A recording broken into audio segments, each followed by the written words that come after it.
achieved. I have 3 things I want to complain about on this show before we actually get to the predictions. I only have time for 2 in the intro, so I'll do 1 in the conclusion, so make sure you stay tuned. Welcome back to Kamikaze Overdrive MMA Predictions. As always, I am your host, Scott Johnson. On this episode of the show, we're breaking down the upcoming UFC 190 event, which will take place on August 1st. The first thing I want to talk about is that Dana White right now, with the Reebok deal, it's got off to a rocky start. Fans are targeting Dana and talking about some things with the recent Stitch Duran firing, all the issues they've had there with salary, and honestly, the fighter pay as far as sponsorship, it's embarrassing. Paul Felder went to war with Edson Barbosa, got $2,500, $2,500 from Reebok as his sponsorship fee, in addition to whatever royalties he gets off his clothing. That's embarrassing. $2,500. That needs to be fixed. Now, as far as Dana White, I really want to see him get himself in order. Stop going on and feeding the trolls. Stop. When I say trolls, I mean guys, sometimes they have valid points and they are 100% legitimate in what they're saying, but the way Dana approaches these people and responds, he looks like it's just so juvenile. Stop. Be a professional. Explain why. It just makes it look like they are right, and a lot of times they are right, but it makes them look more right when all you can do is call them idiots and goofs and make fun of their Twitter picture. You look like a fool, and you can say whatever you want, and of course Dana's not listening to this, so I don't really care that much. But the fact of the matter is, you do not look like a professional in the manner of, I struggle to say, a Gary Bettman or any of these other people that are in charge of professional sports leagues, and you are tarnishing the image of the UFC, and it's going to unravel on you, unfortunately, one way or another. And yeah, the Reebok fighter pay, it's just been embarrassing as far as I'm concerned. And I hope they get it turned around, get things straightened out, but they need to fix that ASAP. The second thing I want to talk about is this whole concept of don't let fights go to the judges. I went 6-6 at the UFC on Fox show. I should have been 9-3. There were 3 fights that went to the judges. I was following the Bloody Elbow guy who was reporting the fights. He had all 3 of my fighters winning. All 3 of them lost. Kenny Robertson, Danny Castillo, and Ramsey Nijem, which was the biggest robbery of the night. You should be able to let the fight go to the judges, and they should be professional enough to recognize who is winning the fight. The Castillo-Miller fight was very close. I thought Danny did enough to steal it. I thought Kenny Robertson did more than enough to take a fight there, and Ramsey Nijem won that fight, and you will not convince me otherwise. Attempting a few submissions while getting hurt and out-grappled as far as position is concerned is not enough to win a fight. So it's embarrassing when I see these decisions come in that are so drastically out of left field, or at least incorrect. Fighters are professional fighters who go out there and fight. Judges should be professional about what they do and make the correct calls. And yes, it's sour apples because I'm saying, or sour grapes, sorry, because it's my fighter's loss. But the fact of the matter is, I'm disappointed when I see my fighter win and it's a bad decision, because that's showing that the sport still has a lot of room to grow. Maybe we should go to 5 judges, and maybe 2 more judges would help straighten things out. I probably not. We just have more people to complain about. But the fact of the matter is, those judging scenarios were horrible. We're looking at UFC 190 now. The bet packs will be for sale. The August bet pack subscription will be available. Please check all the stuff on the website. My preliminary predictions will be available as well. Let's get to the first prediction. I've said enough for now. We open things up in the UFC's strawweight division, women's strawweight division. The number 2 ranked Claudia Gadelha, 12-1-0, takes on Jessica Aguilera, 19-4-0, in what is a title eliminator, with the winner most likely heading off to fight for the strawweight title. What we have here, Joanna Champion, obviously waiting in the wings. Gadelha is the number 2 ranked fighter in the division. Already fought Joanna and had a very tough decision. She lost that fight. Versus Aguilera, who's ranked number 2 behind Jędrzejczyk in the share dog standings, even though she's unranked in the UFC. She was the World Series of Fighting strawweight champion, defended the belt twice, and comes in with a lot of people feeling she could be the best in the world. We'll have to wait and see how this fight plays out. For Gadelha, as I said, she already fought and lost a controversial decision to the current champion. For Aguilera, she has a winner for the former champion, Carla Esparza, which took place back in 2011 under the Bellator banner. Debut for Aguilera, last fought in the World Series of Fighting 8 months ago. She had 6 fights under the Bellator banner, so she's a well-traveled fighter on the top level. For Gadelha, 7 months was the gap between her fights now. 3rd UFC fight she's fighting here. She fought once in Invicta, which happened to be a number 1 contender's bout as well. So both girls fighting at a high level for women's fighting. For Gadelha, she's coming off the first loss of her career, which can often force fighters to get better. For Aguilera, she's currently riding a 10-fight winning streak and only has one loss in her last 15, which was a little bit controversial. Based on what I've read and seen. For Aguilar, American Top Team fighter, BJJ brown belt, 2 wins by knockout. She's 8-1 in fights ending by submission, 9-3 when she goes to the judges' scorecards. For the Brazilian, fights at a Nova União, BJJ black belt, 2 wins by knockout, submission. She has 6 of them, and she's 4-1 on the judges' scorecards. Physically, Gadelha, 1 inch taller, 1 inch reach advantage, and she is 6 years younger than her opponent. For Aguilar, she's very, very good on the ground. Submission-based fighter, strong grappler, solid, when she's striking, solid 1-2, has a big right hand, which appears to be her weapon. She's most comfortable when she can take the center of the cage and navigate her way with space to move. When she fought Esparza, Carla did drop her with a right hand back in 2011, so she certainly can be hit, and that's something we'll have to see with the Gadelha, who's got a lot of power. On the mat, she was taken down by Carla. She also took Carla down, which is a pretty significant thing to do considering Carla's wrestling background. When Carla took her down, she lost position. Aguilera was able to get her back taken and had a lot of success in that position. And she won her last World Series of Fighting bouts primarily on the basis of her ground fighting. Now, the Brazilian, she is a BJJ black belt and an exceptionally strong wrestler. She is a very well-versed ground fighter. Very powerful. She does sacrifice a little bit of endurance to gain that power and strength advantage. We'll see if that figures in the end. She had 12 takedowns in her 2 UFC bouts so far, 7 against Jan Jacek, 5 in her debut. She has strong ground and pound. 5 armbar submissions, accounting for almost all of her submission wins. She hasn't submitted anybody since 2010, though, so she's kind of overdue for one of those. She likes to hold top position and grind her opponent into the ground. Won a large part of her fight with Jan Jacek, I would say, but got rocked at the end of the first, which took that round away from her, took some damage in small portions of the fight that kind of gave Jan Jacek that matchup. Overall, the edges in this matchup, I gave Gadelha the power and strength edge. I say she's a better wrestler and BJJ player than Aguilar. But I give Aguilar the endurance factor. She's gone to the decision 12 times, winning 9. She's gone 5 rounds in each of her last 2 fights and looked fairly good. And, the thing is, though, this is not a 5-round fight. So that's probably going to help Gadelha in this matchup here. Everything overall that Aguilar does well, Gadelha, I think, does better. Plus, she's at home fighting in Brazil. This is also Aguilar's debut. And I also look heavily at the fact that this is, Gadelha is coming off the first loss for her career, and that can have a big impact on fighters. It forces them to get better. I think there's a little desperation for the Brazilian here. This is the 3rd time in the last 4 fights she's been fighting with pretty much a title shot on the line. She won the Invicta shot. Unfortunately, went to the UFC before she got that opportunity or was brought over here. Lost to Jan Jacek, and now she's fighting Aguilar. She loses this matchup, that's really going to be difficult for her. This is a tough debut for Jag. I think Gadelha lands the more impactful striking, gets the better of the grappling exchanges, probably wins the opening 2 rounds. The 3rd round she might fade a little bit, and it might be a little bit closer. But my prediction is Claudia Gadelha to defeat Jessica Aguilar by decision. We move now to the heavyweight division as number 12th ranked Antonio Bigfoot Silva, 18-7-0 with 1 no contest, takes on unranked Soa the Hulk Palelei with a current record of 22 wins and 4 losses. Now, Palelei, he's unranked, he has an opportunity to move into the top 15 with a victory over Bigfoot, and Silva, in light of his recent struggles, a lot of people are talking about it's time for him to walk away. We'll see if that continues here after this fight. Now, Bigfoot is fighting at home, but he has fought the last 2 times in Brazil and lost the last 2 times he fought at home, both by violent knockout. For Palelei, he's never fought in Brazil, so this is the first trip down to South America, which can be very difficult for him. He has fought traditionally in Australia and New Zealand in the UFC. He did have a couple fights in the States. But going to Brazil, it's a whole other animal. Now, we have 2 very physically large men, both 6'4". Soa will have a slight 1-inch reach advantage, and he happens to be 2 years older than Bigfoot. Soa, 18 of his 26 wins have come by some form of knockout. All 4 of his victories in the UFC have come in that manner. He went the distance for the first time when he fought Jake Rochalt. It did not go well for him, losing a 3-round decision, which he ultimately gassed in. He's 4-2 in fights ended by submission, and he happens to be BJJ black belt. For Silva, 13 wins by knockout, and that encompasses some pretty impressive names. Alistair Overeem, Travis Brown, Fedor Emelianenko to name 3. He has 3 submission wins in his career. He's 2-1 in fights that go the distance, and then you have that draw against Mark Hunt that was turned to no contest. The big number that comes to the forefront with Bigfoot is his knockout losses. 6 overall, 1 early in his career. Daniel Cormier knocked him out in Strikeforce. Cain Velasquez knocked him out twice. And then more recently, Andrei Arlovsky and Frank Mir both put him down as well. He has not looked very good since coming off TRT, much slower, more hittable, and his chin has become a massive vulnerability. Dealing with heavyweights, what you tend to have is shorter fights or guys gassing out in the long haul. We are in Brazil, so heat could be a factor here. But fighting the HSBC Arena in Rio, it tends to be a better facility. I believe it has air conditioning. I look back at the history of other events that took place here, and it didn't tend to be an issue in any of those events. So we'll see how that plays out. For Soa, his last fight did last the second round, and his debut went deep. He was still extremely tired in that matchup. In his last 6 fights to go beyond the second round, he currently has a 3-3 record.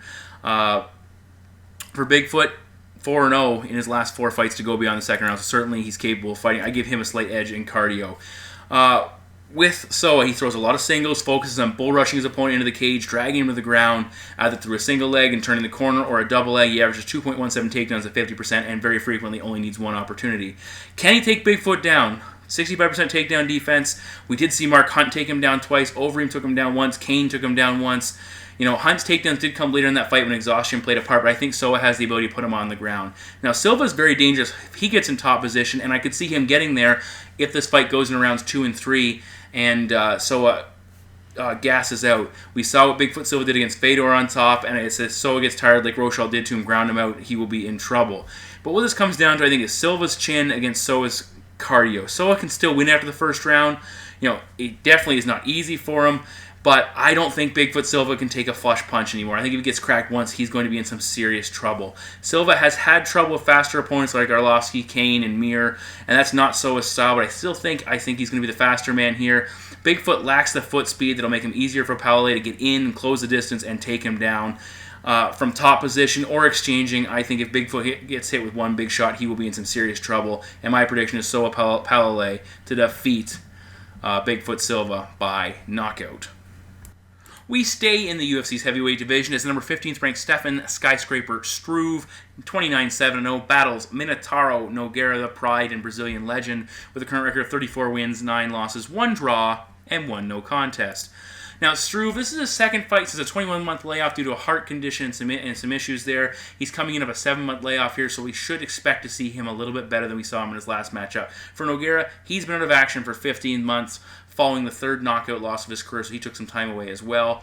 Now, we are fighting in Brazil. Nogueira, the last time he fought here, he was submitted by Fabricio Verdum, now the heavyweight champion and a fellow Brazilian.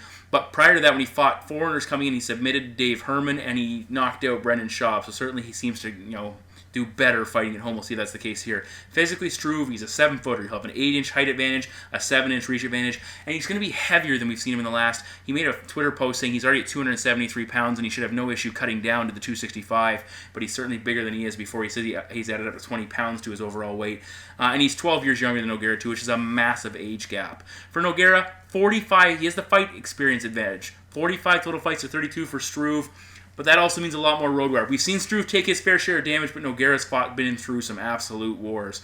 Struve, 16 wins by submission. Big number there. 1 loss by submission. He is 7-6 in fights that end by knockout. That is scary for a young man. He's also 1-0 when the fights go the distance, which, we don't see a lot of that in the heavyweight division. For Nogueira, 21-2 in fights ending by submission. 3-3, though, with when knockouts occur, and 10-4 on the judges' scorecards. All 5 of his recent losses have come by finish, and that is concerning, showing that maybe durability is not his thing anymore. Both guys have finished multiple times. Struve's chin is clearly a liability, but so is Nogueira's, and that's something he's been known for, is his durability. As I said, it appears to be an issue now. But you look at Stefan Struve, the last 2 knockouts that he experienced against Mark Hunt was a compilation of damage and an absolute war, and against Overeem it was massive ground and pound, both things that I don't know if Nog can produce those type of scenarios. He only averages 1.3 takedowns per fight, and he lands about 1.87 strikes landed per minute. So he's not the type of guy who's going to put a lot of damage on an opponent. And it's just Struve, his chin isn't terrible, as his numbers would suggest. He's been hit with guys that have nuclear hands, or he just takes a lot of damage and eventually relents. Stefan Struve also works at a considerably higher rate when striking. 3.13 strikes landed per minute. He gets hit more than he strikes, but the thing is, he's able to put it on opponents at least at over 3 strikes per minute. Nog is still quite capable on the mat, especially if he can get there without taking any damage. But he only has 1 takedown in his last 8 fights. He had 2 versus Tim Sylvia, which happened 7 years ago, so his wrestling just hasn't been on par where it needs to be. And you go back to that Sylvia fight, which was a considerable amount of time ago, he was having a lot of trouble with the length of Sylvia there, getting inside and finding any success with his strikes, and I think he's going to have an issue here as well. It would be a considerable feather in Struve's cap if he could submit Nogueira. He's a BJJ brown belt. Nog is a 4th degree black belt and also a judo black belt. So interesting there if Struve could tap him out, and that would be devastating for Brazil. But the long lives of Struve, they're both blessing and a curse. It gives him opportunities to attack submissions. It also becomes a very big target for his opponent to attack. And keep in mind, Nog does have 10 wins by armbar. Can Nog get on the inside of Struve's reach when they're exchanging? It's a big question mark. He hasn't looked to, improve his striking. So is Stefan Struve. He was giving Overeem a lot of problems the last time they fought, keeping him on the outside initially, using a jab and a front kick up the middle. Nog relies a lot on his boxing, doesn't use enough kicks for my liking, throws a 1-2, will use some head movement. Again, can he get on the inside without taking damage? It's not encouraging to see him get tagged and knocked out by Roy Nelson. It's a very simplistic striking style. Struve's chin is a very big concern, but I think his size and reach, and Nogueira having gone downhill so much is even more concerning. Struve's a bit of a slow starter. He needs to avoid letting Nog get some momentum, but I think Struve keeps him on the outside, eventually catches him coming forward, and my prediction is Stefan Struve to defeat Minotauro Nogueira by knockout. In the co-main event of the evening, we move to the UFC's light heavyweight division, and this says a lot about the depth of the division. As former champion, the number 8th ranked Mauricio Shogun Hua, 22-10-0, takes on the number 11th ranked Antonio Rogerio Nogueira with a current record of 21 wins and 6 losses. I like both guys, but the fact that they're ranked in the top 10, almost in the top 10, both of them, is a knock on the light heavyweight division. Now, this is a rematch from a 2005 Pride middleweight quarterfinal matchup, and that was a pretty darn massive tournament. You look at what Shogun did. He beat Rampage in the opening round, Nogueira in the quarterfinals, Overeem in the semifinals, and then Ricardo Arona to win the tournament in an impressive run. He was in the midst of a 12-1 stretch in his career. The only loss he had in that run was a broken arm he suffered against Mark Coleman. Since that run, though, he's struggled, going 6-8. He did capture the light heavyweight title in that span, but he's lost 2 in a row and 6 of his last 9. It's certainly not the same fighter we saw back then. But neither is Nogueira.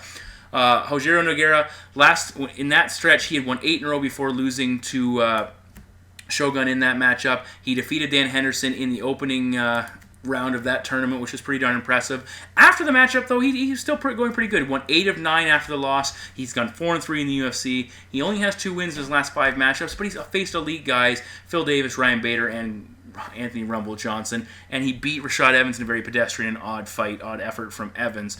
So, neither guy is the fighter they used to be. I think we're all well aware of that. Looking back at that rematch, though, Shogun was rocked, the initial fight, Shogun was rocked several times in that fight. He did manage to recover. He relied on a lot of body lock takedowns. He was having trouble with the boxing of Nogueira, and Shogun was getting tagged, but he actually dropped Nogueira in the 3rd round and eventually got the decision victory. Physically, Nog 1 inch taller, 1 inch reach advantage. Shogun is 5 years younger. See what they've done on the cards. Shogun 19 wins by knockout, 4 losses in that same category, so that's a little bit concerning. He's 3-6 in his career when he can't knock his opponent out, so that's not a good record if you can't knock guys out. For Nogueira, 6-2 via knockout, 6-0 in fights ending by submission, and 9-4 on the judges' scorecards.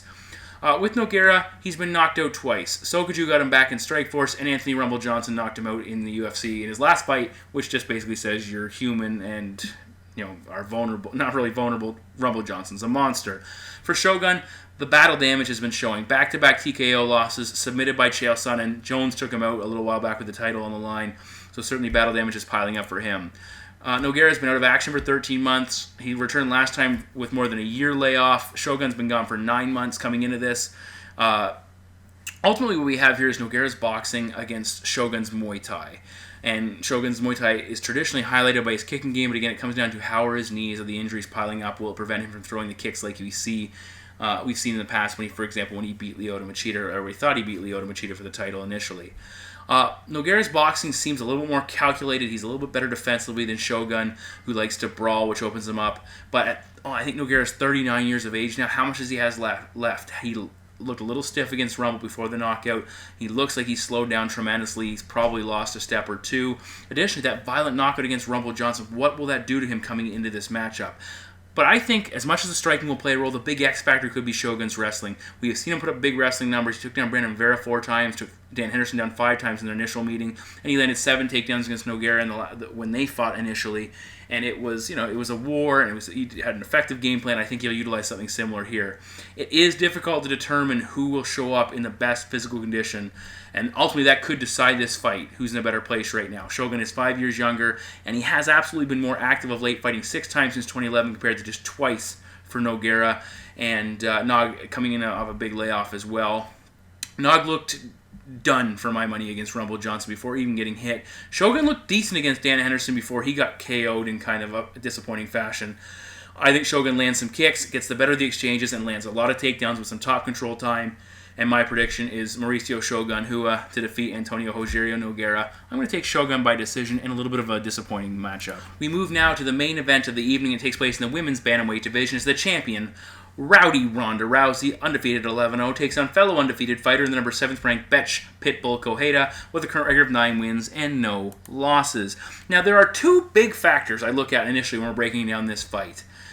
First, this fight is personal for Ronda. We've seen Bethe take out not one but two of her friends and training partners in Shayna Baszler and Jessamine Duke. She's talked trash about her on the internet, and Ronda is fired up and wants to make an example of her, and that's a big issue. The second issue here is that Rousey is going to Brazil for the very first time. Normally she either fights in friendly or neutral environments. Now she'll be in enemy territory. Does that play a role in her? Is she just that much better and that much on top of the world as far as skill set is concerned that she could fight on the moon and it won't make a difference as long as she has some oxygen? That was a terrible move on. Ronda, she's been talking about retirement lately and retiring undefeated. Is that bad karma? Does that catch up with her? She now knows she has to face Miesha Tate again. Is that a distraction?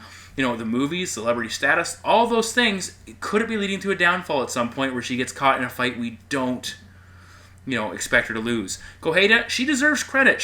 Despite not winning a lot of big fights in the UFC, she's marketed herself as a possible opponent for Ronda Rousey, and she got the fight. Good for her. She comes into this matchup as a significant underdog. She has 7 decision wins, 2 wins by TKO, including Shayna Baszler. She also beat Jessamine Duke and the now retired Julie Kedzie in her UFC debut. Those are 3 UFC wins. And it's almost a year since her last fight. Her record, it's solid, but it's not overly impressive. When you look at Ronda Rousey's list of victims, and it should be because she's the champion, her list of people she's beaten reads like the bantamweight rankings. Kat Zingano, Alexis Davis, Sarah McMahon, Miesha Tate, Sarah Kaufman, Liz Carmouche. These are all top-level fighters. She's beat them all and done it fairly handily. Physically, Ronda 2 inches taller, 4-inch reach advantage. She's 4 years younger, and she's a big bantamweight, and that could give Correia some issues. So we all know how Ronda can win this fight and is probably going to win this fight if she does win it. How does Correia win this matchup? She has to maintain separation. She cannot close the distance. And that's going to be hard for her. She likes to work in the clinch and doesn't have the reach advantage, so she has to get in, and that's going to give her some issues here. When she fought Shayna Baszler, as soon as Baszler tied her up, they went to the mat, and Baszler started attacking with submissions, and a couple of them looked a little bit close. For Bethe, she has to keep on the outside, attack and land combinations, kicks, move away. That's not her normal style. It takes her out of her comfort zone. That's going to be difficult. I don't foresee her beating Ronda Rousey in close, as I don't think anyone else does either. If she closes the distance, and she does that too frequently on a normal basis, Ronda's going to throw her, and Ronda's going to put her in a position where she's at a deficit and vulnerable to being submitted. If Correia can survive their first 2 rounds, there's possibility of the heat kicking in. If that is an issue, I don't think it will be. The hostile environment could affect Rousey. It could slow her down a little bit. But again, surviving 2 to 3 rounds, I don't know if that's an issue, if it's going to even be worth talking about. Again, you can tell I'm struggling to look at scenarios here. I don't think it's very likely Correia has much success. I think she'll make the mistake. She'll clinch up with Ronda, trying to prove she can handle her. I think Ronda tosses her on her head and either starts looking for submissions or ground and pound. Look at Ronda's numbers, 8.19 takedowns at a 72% completion rate. If she wants you on the mat, that is where you are going. You might as well take a seat on your own. Bethe got the fight without actually beating any top-level talent again. She didn't beat Alexis Davis or even a Liz Carmouche or even a Jessica Andrade, somebody of note. Elizabeth Phillips just beat Jessamine Duke, so basically that means all she needs to beat is to now cut Shayna Baszler, which I think she would, and then call Julie Kedzie out of retirement, beat her, and she could ultimately get a shot at the title. For Leslie Smith, she knocked out Jessamine Duke or stopped her. If she could, and had she beaten Jessica Ai like Miesha Tate did, she would also be warranting a title shot. Again, I'm just illustrating the lack of challengers in the division and how this fight's a little bit ridiculous nonetheless. Keep in mind, we just saw a dominant champion lose in a rematch in Renan Barão after he was expected to run over an undeserving title challenger in their initial fight. So crazy shit can happen.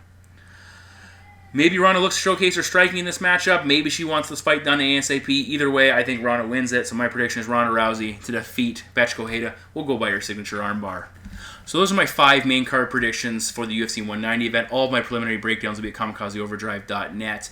I'd also like to welcome Rapid MMA. I saw him, I watched one of his videos for the last event Was pretty impressed with his the video production he put together. So he's part of the panel now, so definitely check out his video as well. So welcome to him. And you probably noticed I didn't break down the 2 Ultimate Fighter Brazil matchups. I'm going to skip those 2 fights. I don't like to skip a lot of fights, but I have a lot of stuff this week going on that I am unable to put my full attention into those 2 matchups because it does take a little more effort because they are 2 relatively unknowns, at least to me. So I'm going to skip those 2 fights. I'll still have all my preliminary breakdowns as normal. The prediction panel, I'm sure guys will break down the 2 tough Brazil matchups there, so please check them out if you want information on those fights. The bet packs will also be available. And it's kind of interesting that I'm not breaking down 2 fights. I'm over to talk about something. The third thing that kind of pissed me off when I was reading it. I was scanning through the Sherdog official betting thread for UFC 190, and I saw them praising one individual there, and he made the comment, he said, look, I'm still in the preliminary process of going through which fights I'm actually going to break down and predict, and which fights I'm not. And basically he was implying that he's going to go down, and he was talking at one point about Shogun and Little Nog. He was pretty much not going to predict that fight because it's too difficult to predict and too difficult to handicap. I get that, but it makes me mad. I always break down every fight, or at least almost every fight. Again, Kettle Black, bad scenario to be talking about. But the point is, if it's difficult, I don't shy away. And where a lot of guys have this great, awesome record, and they avoid fights like these that can be difficult. The Shogun Nogueira fight is an incredibly difficult fight to predict. So is the Struve Nogueira fight because you don't know where these guys are at as far as physical conditioning. That's difficult to predict. But either way, when I saw him doing it, I'm like, come on, you are it looks a little fraudulent to me when you're avoiding fights and telling people how awesome you are at predicting. Anybody can that's the definition of cherry picking right there. I understand when you're not betting on all the fights, and I certainly encourage no plays on a lot of fights, but to not predict and break down fights and give your 2 cents and put your dick out there and risk it, I don't understand that. Thank you as always for listening. Make sure you subscribe to my YouTube channel, and we've got 2 more cards this month, so let's get right to it. Take care, guys.